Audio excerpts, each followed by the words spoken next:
만나서 어떤 말을 해야 하지? 어떻게 제외하자는 말을 꺼내야 할까? 이런 고민들은 지금 절대 하실 필요가 없습니다. 왜냐면 헤어지고 첫 만남은 이런 얘기를 할 시점이 전혀 아니거든요. 오늘 영상에서 헤어지고 오랜만에 다시 상대방과 만났을 때 여러분이 어떤 행동을 해야 하는지 A부터 Z까지 싹 정리해 드릴 겁니다. 장담하는데 이 영상대로 해서 망하는 사람은 눈을 씻고 찾아봐도 없을 거예요. 오늘 영상을 통해 저는 여러분한테 첫 만남에서의 대화 방법, 행동 방식, 꼭 해야 될 과제를 모두 알려드릴 거예요. 이 영상 보시기 전에는 도대체 어떻게 제외해야 되지를 고민하고 계셨다면 딱 10분 뒤에 여러분은 내가 뭘 해야 될지 알겠다, 이런 상태가 되실 겁니다. 그리고 이 내용들만 잘 따라가면 자연스럽게 제외 확률은 오를 거고요. 오늘 영상 구독이랑 좋아요 먼저 누르시고 끝까지 잘 들어보세요. 먼저 첫 만남의 정의부터 말해드릴게요. 여러분은 첫 만남을 재회를 위한 시작점이라고 생각하실 거예요. 그런데 사실 첫 만남은 재회의 시작점이 아닙니다. 첫 만남은 재회를 하기 위한 환경 조성을 하는 단계예요. 쉽게 말해서 앞으로 내가 재회하려면 상대방이랑 대화도 편하게 할 수 있어야 되고, 얼굴 보고 밥 먹고 술도 한잔 할 수 있어야 되는데, 이 환경을 만드는 단계라는 거죠. 내가 그동안 너 생각하면서 이렇게 노력해서 달라졌어, 나는 아직도 너랑 잘해보고 싶은 마음이 있어, 이런 말은 절대 나올 단계가 아닙니다. 아니, 오히려 이런 말이 나오는 순간 재회가 거기서 끝날 수도 있어요. 우리가 호감은 있지만 확 마음이 간 건 아닌 남자가 데이트 신청을 했다고 생각해보세요. 첫 만남부터 우리한테 호감을 표현하고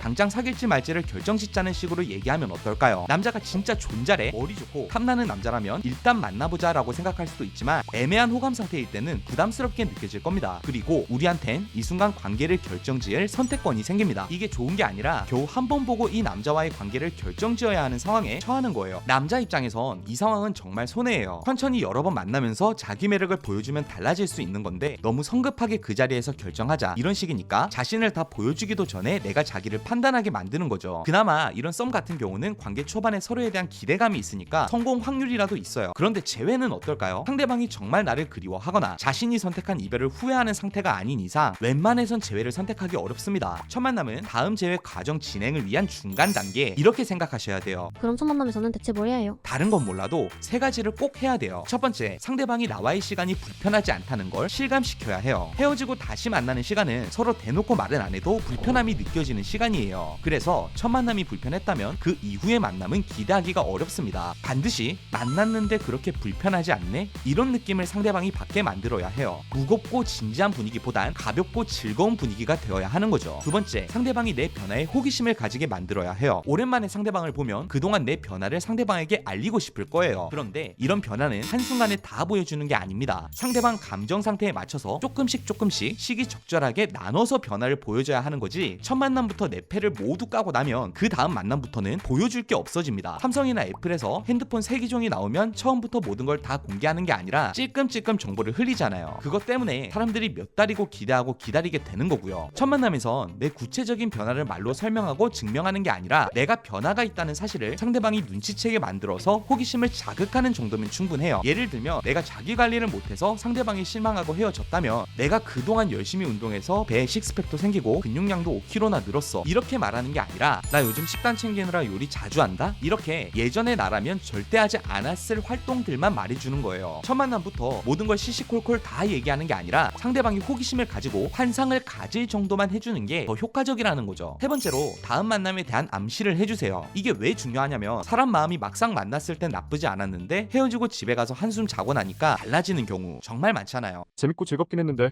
또 시간 내서 만나기엔 굳이? 이런 생각이 드는 걸 방지할 수 있어요. 억지로 나오는 게 의미가 있나요? 이렇게 말하는 분들이 있을 수 있는데, 진짜 상대방이 나랑 만나기 싫으면 이미 한 약속도 깰 수도 있죠. 그런데 자기 입으로 한 약속을 깬다는 것 자체가 마음 편한 일이 아니에요. 그러니까 만남 거절을 심리적으로 어렵게 만드는 장애물이 하나 생기는 효과는 분명히 있거든요. 여기서 포인트가 뭐냐면, 이렇게 만남 제한을 할 때 상대방과 나의 만남 자체가 중심이 되어서는 안 된다는 거예요. 만남 제한은 만나서 할 활동이 중심이 되어야 해요. 이날 너랑 나랑 만나자, 자주 얼굴 보면 좋잖아, 이게 아니라 너 다음 주 주말에 뭐하냐, 오랜만에 당구한 게임 칠래, 큐 좀 늘었니, 이렇게 만남의 의미를 가볍게 해주는 거예요. 훨씬 부담 없고 받아들이기 쉬운 제안이 되는 거죠. 이런 식으로 저희는 언제 어떻게 해요? 여러분 고민이 이런 식으로 지내다 그냥 친구 같은 관계 되는 거 아니야? 이런 생각 드실 텐데, 어떤 남녀가 만나서 썸을 탈 때 한쪽이 호감이 있다는 걸 선언하고 한쪽은 만나보다가 결정하는 경우도 있지만, 서로 말로 표현은 없다가 자연스럽게 분위기가 달라지는 경우도 있죠. 재회는 후자라고 보시면 돼요. 그러다 서로 대놓고 말은 안 해도 서로 마음을 알게 되는 시기라는 거죠. 언제 재회하자고 말해야 되지? 이런 건 지금 당장 고민할 필요 자체가 없는 겁니다. 첫 만남에서 어떤 대화를 해야 돼요? 첫 만남에서는 대단한 얘기를 하는 게 아니에요. 앞에서 말한 것처럼 첫 만남은 분위기가 가볍고 즐거운 게 중요합니다. 80% 20%는 일상적인 분위기의 스몰 토크예요. 서로 근황도 얘기하고 농담도 하고 그냥 친구들끼리 즐거운 술자리에서 할 법한 얘기들 하시면 돼요. 그리고 20% 정도만 상대방이 헷갈리게 만들 만한 이성적 분위기의 얘기를 섞어주는 겁니다. 여기서 중요한 게 옛날 얘기들을 진지하고 깊게 꺼내는 게 아니에요. 연인 시절 해프닝 같은 걸 말하거나 장난을 빙자해서 서운한 점을 얘기해도 괜찮습니다. 너 옛날에 강릉 갔을 때 캐리어 집에 두고 와서 우리 시장 가서 할머니 바지 사 입었었잖아. 야, 아직도 넌 네 음식만 챙기냐? 야, 나도 새우 좋아해. 이제라도 좀 챙겨줘. 이렇게 겉으론 가벼운 분위기지만 연인 관계 때를 떠올릴 수 있는 얘기들을 섞어주는 거예요. 이런 말을 아무렇지 않게 할 수 있다는 것 자체가 내가 상대방을 불편해하지 않는다는 증거가 되거든요. 그리고 마지막으로 만남 마무리에선 오늘 만남에 대한 의미 부여를 하나 들려주세요. 너랑 만나니까 그래도 오랜만에 속이 뚫린다. 우리 싸우긴 했어도 그래도 평소에 이런 대화는 진짜 잘 됐잖아. 이걸 굳이 왜 하냐면 사람은 의미 부여의 동물이기 때문이에요. 상대방 혼자 의미 부여를 할 때는 이 의미가 어떻게 정해질지를 몰라요. 오랜만에 이렇게 보니까 찝찝했던 마음이 후련하네. 이제는 서로 갈 길 잘 갈 수 있겠다. 이렇게 상대방이 첫 만남의 의미를 정의하는 경우도 많거든요. 근데 우리가 이렇게 만남의 의미를 정해주고 나면 상대방도 내가 정한 의미를 따라가게 됩니다. 얘 말대로 서로 다투긴 했어도 즐거운 시간도 많았었구나. 이렇게 정리될 가능성이 높아지는 거죠. 오늘 제가 얘기한 이 정도만 해도 첫 만남은 90%는 성공입니다. 첫 만남에서 실수를 하게 되는 이유가 뭐냐면 상대방이랑 내가 서로를 바라보는 이해관계가 다르다는 걸 받아들이지 못해서예요. 나한테 상대방은 한 번도 마음에서 놓아본 적이 없는 잠재적인 연인이지만 상대방한테 나는 예전에 만났었던 지나간 사람에 불과해요. 이 이해관계를 받아들이지 못하니까 뜬금없이 재회를 바라는 마음도 내비치게 되고 상대방이 예전처럼 나를 다정하게 대해주지 않으면 서운한 마음도 드는 겁니다. 첫 만남을 잘 해낸 뒤에 내가 도대체 어떻게 해야 할지 궁금하다면 고정 댓글과 설명란에서 재회의 알고리즘 PDF 무료로 다운로드 받아보세요. 딱 2시간만 이 책 집중해서 읽으시면 됩니다. 책값은 구독과 좋아요로 대신하겠습니다. 그럼 오늘도 행복한 연애 하세요.